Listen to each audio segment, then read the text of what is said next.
And today in this video we'll be discussing the first module of maths, and in this module we have three topics, and in these three topics first one is introduction, then the second one is proofs, and some numericals we'll be solving. Okay, and make sure you watch the video till the end. This is a very easy module, and if you like this video, hit the like button and don't forget to subscribe to my channel.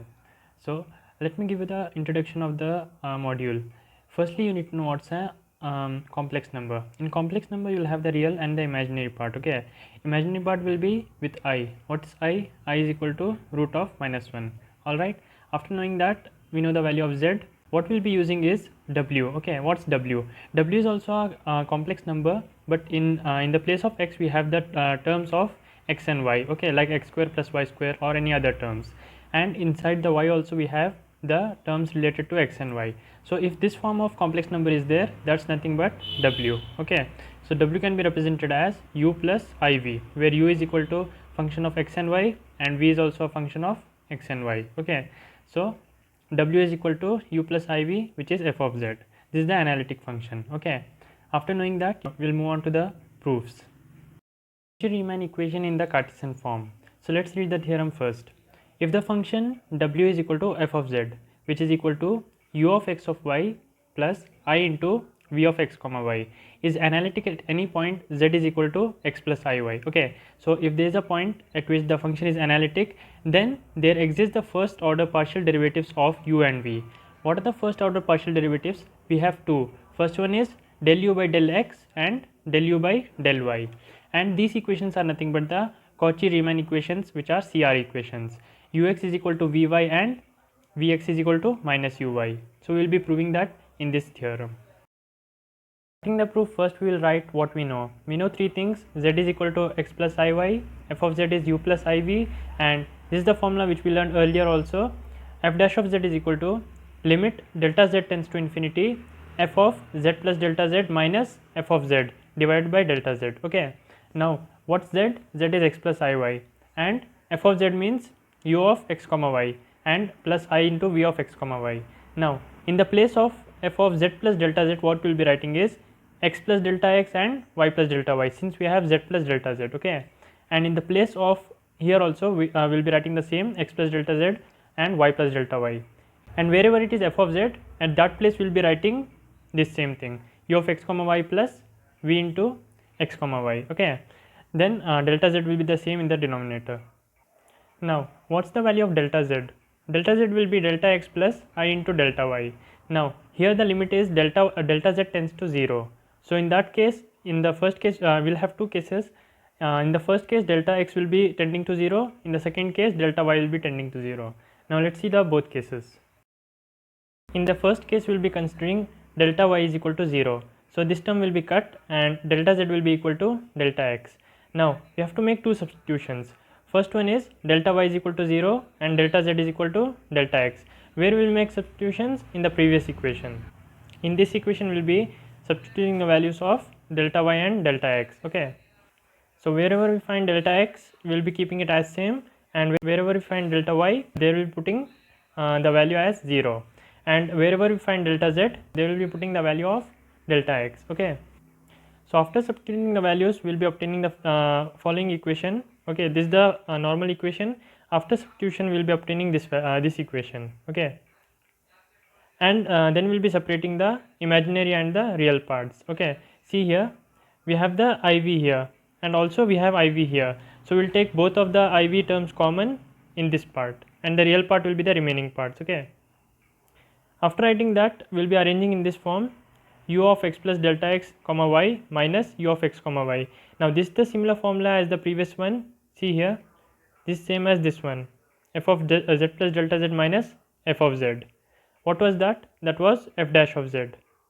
So in this place, what we will be writing is, instead of this we will be writing del u by del x. Okay, and in the place of this we will be writing del v by del x. Okay, that's the first equation.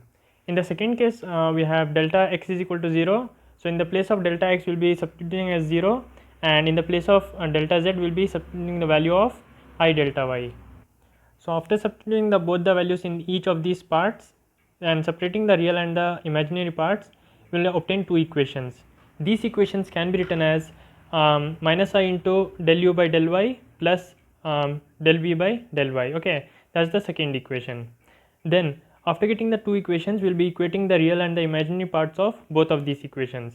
So when we equate, what we'll get is del u by del x is equal to del v by del y, and del v by del x is equal to minus del u by del y. Okay, minus from here. So that's nothing but the CR equations, and this is in the Cartesian form. The second type is in the polar form. In the polar form, it's a bit similar, but there is some difference. First, we'll be writing z as r into e power I theta. Okay, that's the standard formula. Then after writing that, we'll be writing f of z as u of r comma theta plus I into v of r comma theta. Instead of x, we have r here, and instead of y, we have theta here. And when we find the partial derivatives, we'll obtain the CR equations in polar form. Okay, these are the CR equations in the polar form. So let's see how to do that. First, write z is equal to r into e power I theta. F of z is same, u plus iv, but here we have the parameters as r comma theta, and we'll be finding the partial derivatives, del f by del theta and del f by del r. What is f? F is u plus iv. Okay, so we'll be differentiating partially with respect to theta first, then with respect to r. Okay, when we differentiate it, we'll be getting this equation, and in the RHS we will have f dash of r into e power I theta. Since we are differentiating with respect to r, e power I theta will be constant, so we'll be taking that outside. After that, we'll be doing the same thing with respect to theta, and we'll be obtaining this equation. Since we are differentiating with respect to theta, r is constant, so we'll be taking r outside, and e power I theta will be differentiated again. Okay, so we'll be getting I into e power I theta. Now take separate IR, and what will be remaining with is f dash of r into e power I theta into e power I theta. This is nothing but the first equation which we got. So we'll be substituting this value here with IR, so we'll be getting this here. And then the final step is to multiply this term inside this and equate the real and the imaginary parts. After doing that, we'll be getting the equation in the polar form, which is ur is equal to 1 by r into v theta, and vr is equal to minus 1 by r into u theta.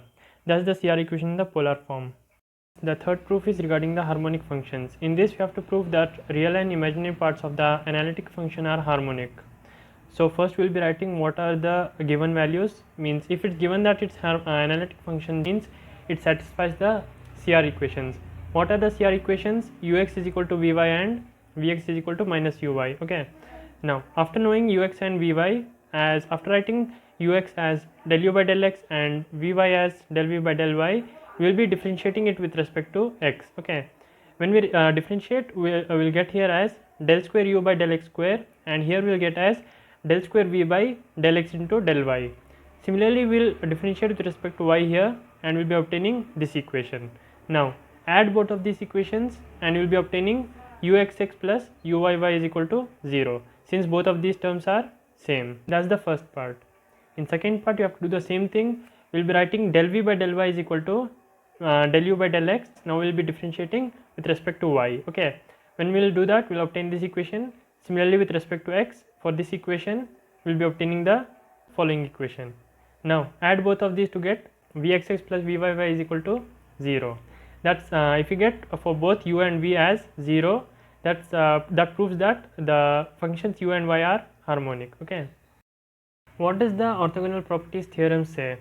If f of z is equal to u plus iv is analytic, then the families of curves u of x comma y is equal to c1 and v of x comma y is equal to c2 form an orthogonal system. Orthogonal means with 90 degrees in between. Okay, where c1 and c2 are constants. Now for the proof, consider u of x comma y is equal to c1 and v of x comma y as c2. Now we will be differentiating u with respect to x, so it will be del u by del x plus into dx by dx, that will be 1. So here we are just writing del u by del x. Then u with respect to y, del u by del y into dy by dx. Okay, since y is differentiating with respect to. After that, we will be taking dy by dx as common, and we will be getting this equation here. Okay, so this is nothing but minus ux divided by uy. Since it's given that the functions are analytic, we can write using CR equations as vy by vx. Okay, and we'll be considering that as m1. Same thing we'll be doing for with respect to x for the second equation. Which is the second equation? v of x comma y is equal to c2. Okay, when we will differentiate that partially with respect to x, we will be getting this equation, and the same thing we will be doing, dy by dx will take common and we will be obtaining this equation here. Okay, and we will be keeping it as such, we will not use the CR equations, that is m2 here. Okay, now m2 into m1 if you do, you will get as minus 1, since it's see here minus vx by vy. Okay, and what is m1? m1 is vy by vx, so vy and vx will get cancelled and the minus which is here will be remaining, that is minus 1. Since the tangents are minus 1 here, that means the two of the curves are orthogonal. Okay, numericals, there are three types. First one is you will be asked to determine the analytic function where the real and imaginary parts will be given. So let's consider an example where we are asked to determine the analytic function whose real part is given as u is equal to log root x square plus y square. Okay, now what's the analytic function? F of z is equal to u plus iv. U is given to us, so we'll be finding ux and uy. That's the first step. Now ux is del u by del x, so we'll be differentiating this function partially with respect to x, treating y as constant. So we'll be obtaining x by x square plus y square. Same thing we'll be doing for y also, so we'll be obtaining y by x square plus y square. That's the first step. Now in the second step you have to consider f dash of z. F dash of z is what? Ux plus ivx. Okay, that can be written as ux minus iuy. So we are just making a simple substitution, which is instead of vx we are writing as minus uy by CR equation. Okay, now why we are doing that? Because we don't have the value of vx, instead we have the value of uy. So according to that we have to make the substitutions. Okay, after that we will be writing the value of ux and uy here to get this equation, which is x by x square plus y square minus I into a y by x square plus y square. Now the third step is to put x is equal to z and y is equal to 0. Okay, always we have to do that. Now wherever you find x here, put as z, and wherever you find y here and here also you have to put 0. After doing that we will be obtaining f of z as f dash of z as 1 by z. Okay, the last step is to integrate this function, which is 1 by z, so we will be getting log z and the constant is here plus c. Okay, finally we have to get f of z, which is the analytic function. Okay, the previous one was the function regarding the Cartesian form. If they give you the question regarding polar form, what you have to do? See, first step what we have to write is, if they give the real part, write u is equal to r square cos 2 theta. If they give imaginary part, at that time you will have to write v is equal to the given function. Okay, now the rest of the procedure will be same, just you have to write as the function as v. Now since the function is given to be real, we will find ur and u theta. Differentiate this with respect to r and theta. We will be getting two equations and we have to substitute the equations in the standard equation. Standard equation of the Cartesian form was u plus iv. Now the standard equation in the polar form is e power minus I theta into ur plus I into Vr. Okay, now in the place of ur and Vr we have to substitute. We don't know the value of Vr, so by using CR equations we will be writing Vr as 1 by r u theta. Okay, and we know the value of ur and u theta, so we will be substituting the values and we will be getting the equation. Now simplify the equation if possible and take r is equal to z and theta is equal to 0. This is similar as the previous one where we took x as z and y as 0. Now after doing that you will get the equation of f of z integrated with respect to z and you will be obtaining the value of f of z. Finally when you get the value of f of z, that's nothing but the analytic function. Okay, the second type of questions which can be asked is to show that the given function is harmonic. Now what's a harmonic function? The function which has uxx plus uyy is equal to 0 or vxx plus vyy is equal to 0. Now in this equation u is given, so we will be finding uxx.